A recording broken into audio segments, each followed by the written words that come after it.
welcome or welcome back to my channel. My name is Temi and I make videos as a way to document my life for my future self.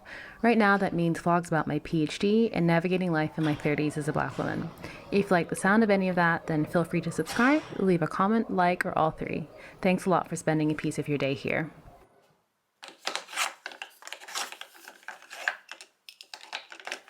Good morning, welcome back to the vlog. It is Monday morning and I'm having a bit of a weird Monday morning because I'm going to the dentist and I'm not sure I'm gonna work. It is not raining and kind of sunny, so that makes me feel like I want to leave my house, but then I feel like I really need to knuckle down and figure out the structure of this introduction chapter that I'm now writing, and I know that if I go to campus I might be distracted, but it's really sunny and I don't want to be in my house, so I think we're gonna go to campus.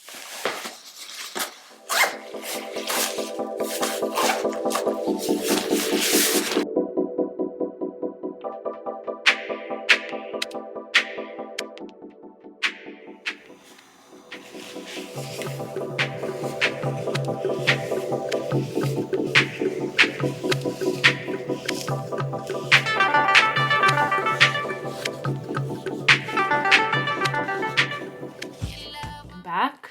I've had my teeth cleaned and I've taken care of some of the house plants, and now it's time to take care of business. I'm so sorry that I said that. That was so cringe.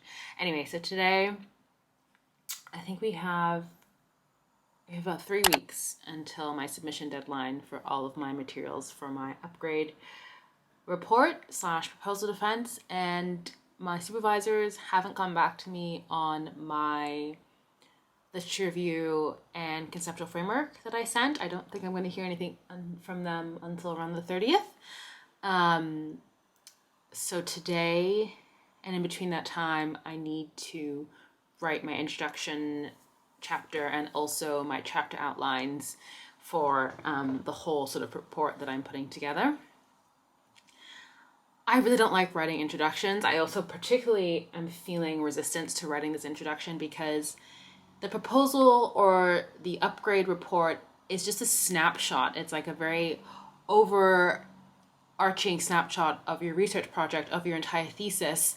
So it just feels really redundant to have to write this like introduction that is going to change vastly by the time I actually submit my thesis.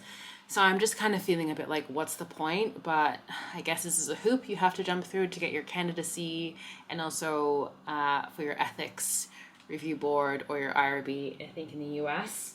So I'm going to outline today / right now what it is that I think needs to go in my introduction. And I'm also going to read a couple of examples to get an idea of what kind of things that they put in their introductions, because for some reason I just feel a bit confused as to what is actually supposed to go in there.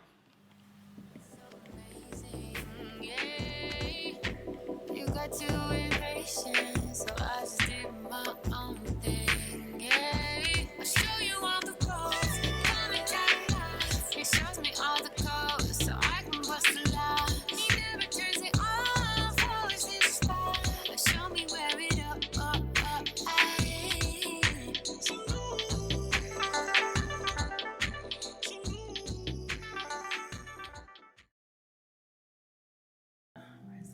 This morning has been a bit disrupted, I think, because I went to the dentist, and also because I just haven't worked for a few days. I'm like out of the sync of writing, and also because I'm writing a new section now. It's at the beginning stages, so I'm not just like going back into it.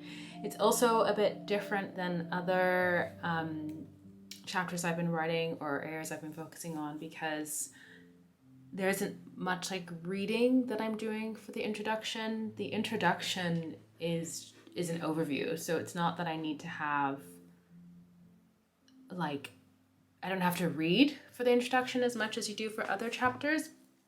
I mean, for the introduction, how I'm approaching it is that there are sort of 3 main areas that I would like to have I don't know if I've mentioned this before, but in my PhD, I'm making use of autoethnography as one of my methods. And that means that I will be having what I'm calling like narrative vignettes throughout my thesis. And so I think, given that this is the upgrade chapter, it makes sense for me to introduce one of these narrative vignettes. And I think the introduction, as well as maybe the methodology, also makes sense too. So I was thinking today that I would probably open with a narrative vignette, sort of contextualizing how I came to do the PhD. And then after that, I would have like what I'm calling the case for research, which is just sort of like, what is the research about, and why am I focusing on Black women's digital intimacies? How does it connect to broader critical internet studies research, particularly research that looks at the intersection of race and gender online. And then also in this, I would sort of situate the project in the context of digital intimacy and Black feminist internet research and outline how it makes sense to connect those things. And then also lead onto like the theoretical framework for my thesis, not going in depth to it, but just sort of, again, alluding and really summarizing what that is. And then after that, I would go to sort of my research objectives and aims. And then probably after that, I would go to my research questions, and I'll probably just sort of outline a bit more in depth what the research questions are, why they make sense to the overall sort of like topics and themes of the thesis. It's about lunchtime now. I'm going to go for my daily walk for my mental health, and then I have co-working today, not with Emily because Emily is busy, but I'm going to co-work with another PhD friend I have, which is actually through a group that I created in 2021, which was just from a tweet really in an Instagram sort of like post call for help, where I was just like looking for other Black women and women of color, PhD students, ECRs, independent researchers to sort of like come together and have community. So I will be co-working with her later on in about an hour and a half. And I know what I'm hoping for actually this afternoon. I don't really think that I have a specific goal. My goal for the week is to have more of a detailed outline for my introduction, and ideally also have the autoethnographic sort of narrative vignette done, as well as maybe the case for research. But if I don't have that, then I definitely would like to have at least the autoethnographic narrative vignette and an outline of the case for research. That's what I'm hoping for the end of the week. So maybe this afternoon I will just probably dip my head back into autoethnography literature, but more sort of examples, styles, to see how other people have done it, and then maybe some free writing to see how I'm thinking about approaching it. But first, lunch and walk.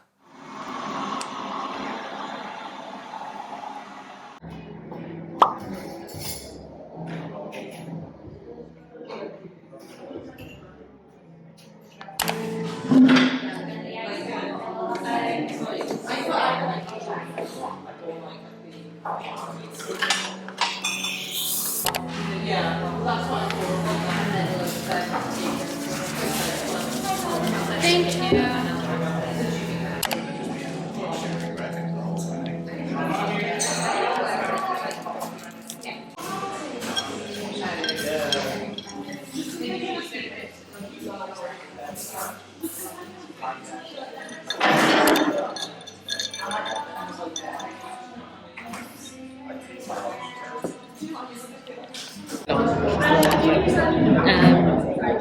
Yeah, it's probably really giving like white listening and learning, and then they'll be like, oh, I went to learn about Black life.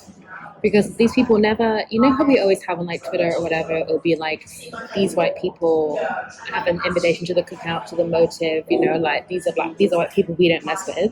Notice how there's never any like comparison from white people being like, these Black celebrities we don't mess with. Like, because they never see Black people as people. It's like these people never have friendships. They don't know black people, or even just like, let's say, people of color. They don't. The only person of color they know is Mr. Patel at the corner shop.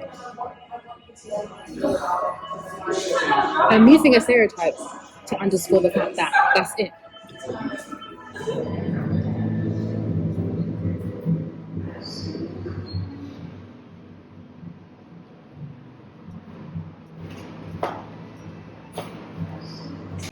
I really like my PhD sometimes because I just like I'm able to bring elements of my personality and popular culture into it. So in one section, I say, making use of a black feminist epistemology means I take note of this reality, flip it, and reverse it.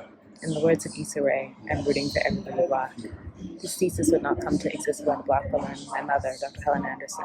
And I could not conceive of the notion of black women-specific digital intimacy without black women I've met on Twitter. I'm unable to come to voice without the other black women intellectuals who come before and alongside me and showed me how. Therefore, in this thesis, I cite black women because we are the experts of our experiences, and as a black woman intellectual and black feminist, I use my writing and intellect to resist the subjugation of our knowledges.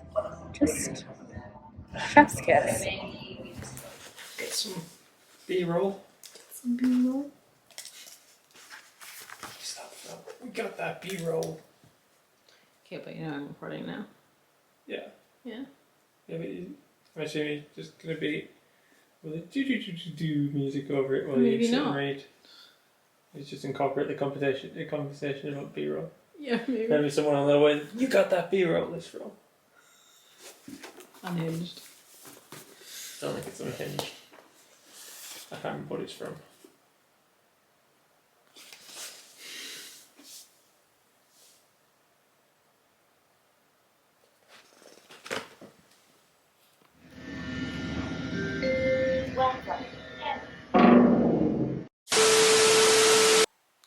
Hello, good morning. I'm coming to you from Fact. It's Tuesday and I am just about to start working on my introduction section. I looked at my draft chapter on Word and I already have 2,500 words just from bits of writing that I've done early throughout the year that would make sense in an introduction. So my plan today is to go through that and to just see which chunks make sense for this introduction version of my thesis for my upgrade report. The upgrade report is a bit of a weird thing because yes, it's good to have this writing, but like my writing will change and how I will introduce my writing and how I'll write my introduction, my thesis will also change. So it's like a very specific type of writing that I'm doing, and my supervisor told me it's really to explain to my examiners in my proposal in my upgrade defense that I understand like sort of what the PhD is, and I understand the work that I have to do, and I also understand how to frame and introduce my work. I'm really feeling a lot of resistance to writing this. I'm not sure why. I'm also feeling a lot of insecurity. I've been reading a lot of examples of other people's work, people who I really respect and admire, and it's just their work is a lot further ahead than mine, and it just sort of like really underscores how much work I have to do to get my writing to that point, which can be a little disabling when you're still in that process. But so much of the PhD I have learned is just about being in process, being in progress, and working in that very sticky, slippery space. So I'm trying not to let it get into my head, but it's easier said than done. But yeah, I'm not feeling very confident, let's say, this week. So I'm sure that will relate, or like, what's the word I'm looking for? I'm sure that will translate on video too.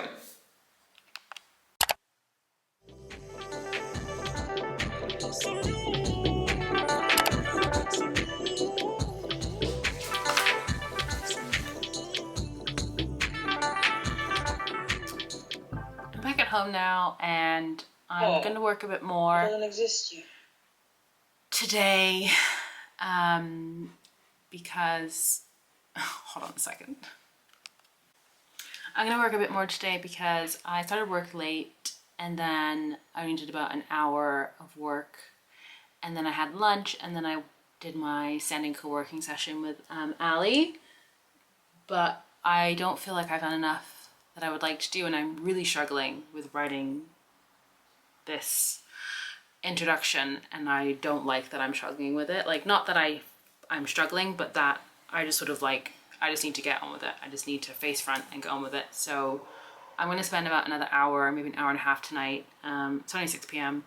and just try and get some stuff down that I think needs to be in this introduction. And then I'm going to call it a night. And then hopefully on Thursday I'll feel a bit better. And yeah, I'll take it from there.